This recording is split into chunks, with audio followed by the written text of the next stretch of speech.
So this bird built a nest and laid a bunch of eggs on the front porch of my wife and I's house. So now we just kind of tiptoe around it and do everything we can to avoid accidentally bumping into it and knocking it over and breaking the eggs or anything like that. But earlier this past week, they hatched. But it's really fascinating to watch the mom bird come and feed the children and kind of teach the little baby birds how to feed themselves. And now I think the mom bird is trying to teach them how to fly. I don't know actually what the timeline on that is, but they're all gone from the nest for large periods of the day. So I assume that means they're out on flights. Their mom is teaching them the things that they need to know in order to flourish and to thrive as adult birds one day. And you know, we as humans are a lot more sophisticated than birds, but we still do the same basic thing.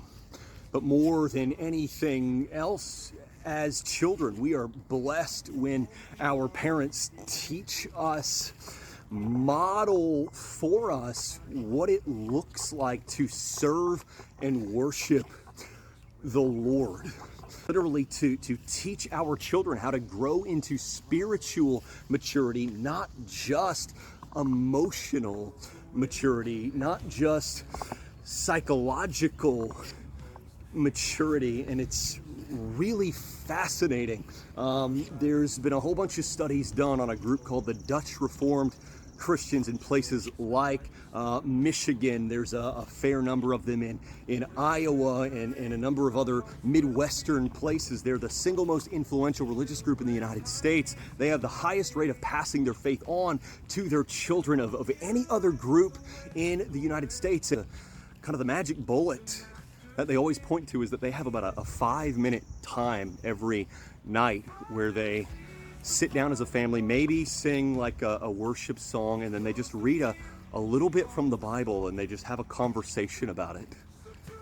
Doesn't have to be big, doesn't have to be the spiritual Olympics, doesn't have to be sophisticated. You don't have to be an expert in the scriptures or anything like that. Literally just spending a little bit of time as a family every day, diving into God's word, and then just literally having a super simple conversation about it has fundamentally transformed this entire subculture of people. Maybe you want to try something like that too with your own family. If so, get up with me and we can talk all about what that might look like. Take care, guys.